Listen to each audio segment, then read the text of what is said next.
आप में से कई माताएं कहती हैं, कई जीजी कहती हैं, कई जीजा कहते हैं, कई बेटियां कहती हैं, कई बेटा कहते हैं, कई बुजुर्ग माँ बाप कहते हैं कि हम जब हिम्मत हारते हैं तो भगवान हमको हिम्मत देने क्यों नहीं आता? भगवान को हिम्मत देने क्यों नहीं आता? शिव महापुराण की कथा कहती है, जब आप हिम्मत हारते हो, परिवार के भले ना आए, पर तुमने जो एक लोटा जल चढ़ाया है वो शंकर तुम्हारे सामने खड़े होकर रूप बदलकर, किसी रिश्तेदार का स्वरूप धरकर, किसी परिचित का स्वरूप धरकर, कोई अपनों का रूप रखकर, कोई परिचित का रूप रखकर, कोई रिश्तेदार का रूप रखकर, मेरा देव अधिदेव महादेव आकर हिम्मत जरूर देता है और तुमको जिंदगी जीने का एक तरीका सिखाता है।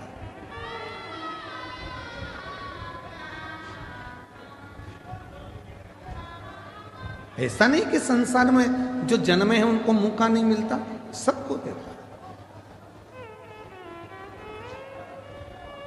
एक पशु है, मेरा देवाधिदेव महादेव उसको भी आगे बढ़ने का मौका देता है। एक पक्षी है, मेरा महादेव उसको भी आगे बढ़ने का मौका देता है। एक जीव जंतु है, मेरा महादेव उसको भी आगे बढ़ने का मौका देता है। और एक सांसारिक मनुष्य है, उसको भी आगे बढ़ने का मौका मेरा देवाधिदेव महादेव देता है।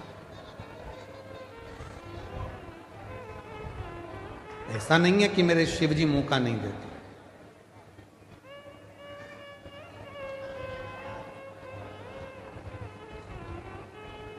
नदी में, पानी में, समुद्र में, तालाब में, कुएं में, बावड़ी में अगर कोई डूबता है, कोई डूब रहा है, तो पानी भी एक मौका देता है उसको उछाल देकर बाहर निकालने का कि अभी भी मौका है, तुम उससे बाहर निकल।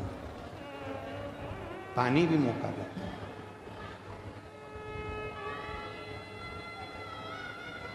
वो परमात्मा हर जगह मौका देने के लिए तैयार बैठा है। संसार के बेटा बेटी कहते हैं, नवयुवक बच्चे कहते हैं, हम पढ़ पढ़ के थक गए, एग्जाम दे दे कर थक गए, हम कंपटीशन एग्जाम में बैठ बैठ कर थक गए, पर हमारा सिलेक्शन ही नहीं हो रहा।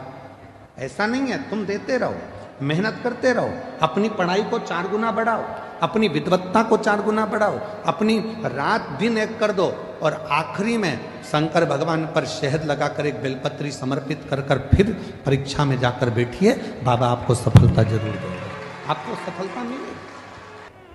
ऐसा कोई संसार में जन्मा नहीं जिसको परमात्मा ने आगे बढ़ने के लिए मौका नहीं दिया। उड़ने का मौका तो परमात्मा देते ही हैं। और अगर आप लोगों ने देखा हो, हम तो बड़ौदा में नहीं रहते, हम गुजरात में नहीं रहते, हम तो मध्य प्रदेश में रहते हैं, पर हमने वहाँ देखा है। आप लोगों ने यहाँ पर देखा है कि नहीं देखा मालूम नहीं। बारिश में एक होती है चींटी, एक होता है चीटा। बोलो बोलो, देखा है कि नहीं देखा? समय एक ऐसा आता है कि भगवान वो चींटी को भी पर दे देता है और चीटे को भी पर देता है कि उड़ ले, तू भी उन्नति की ओर बढ़ ले। शिव महापुराण की कथा कहती है, भगवान शंकर का चरित्र कथा है, शिव तत्व कथा। चींटी को पर दे सकता है, वो परमात्मा जब चीटे को पर दे सकता है, भगवान शंकर का पवित्र चरित्र चीटे और चीटी में भी कोई चीटी भगवान शंकर का पावन चरित्र पर मिलने के बाद भी मान लो उड़ते ही नहीं है, वो आगे बढ़ते कोई व्यापार नहीं है, कोई दुकान, ऐसे लोग भी कोई फैक्ट्री, उनको मौका मिलता है। ठीक नहीं चल रही है, आप ठेला लगा रहे हो, सब्जी की दुकान लगा रहे हो, कोई दुकान खोल कर बैठे हो, कोई फैक्ट्री लगा कर बैठे हो, कोई व्यापार कर रहे हो, और उस व्यापार में तुम्हें आनंद नहीं आ रहा, बहुत तकलीफ चल रही है, बहुत तकलीफ, सब कुछ करके देख लिया, पर को भी तकलीफ मिटी नहीं कि तू बढ़ ले। तो थोड़े दिन,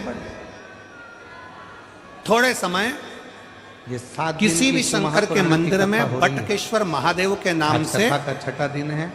आज कथा की एक बेलपत्र चढ़ाने का तरीका जरा समझ लेंगे। कल कथा सुबह 8 बजे से आप अगर तक के जिस दिशा में खड़े हो, अगर आप शंकर के शिवलिंग के इधर हो तो बेलपत्री का डंडी का मुख आपकी ओर होना चाहिए। 7 दिन आप इधर हो तो डंडी का मुख उधर हो। आप उधर मौका हो, दिया तो परमात्मा ने आप कि इधर मैंने हैं, तुझे तो पर डंडी दिए का अभी मुख भी इधर। अगर तू विपदाओं में घिरा है, दुख में बटकेश्वर घिरा है, महादेव के नाम तकलीफों से में घिरा है, कष्ट में शंकर घिरा जी है, के मंदिर में परेशानियों में एक घिरा है, बेलपत्री तो और तेरे डंडी बड़ौदा का नगर मुख में अपनी ओर होना भोलानाथ चाहिए। जो डंडी है डमरू लेकर इसका मुख आया है, अपनी ओर। और तू डमरू बटकेश्वर के नाद महादेव को, के डमरू नाम के से शब्द को एक बेल का जल 7 बार, 7 बार से मतलब है अलग से लोटा भरना नहीं है, 7 बार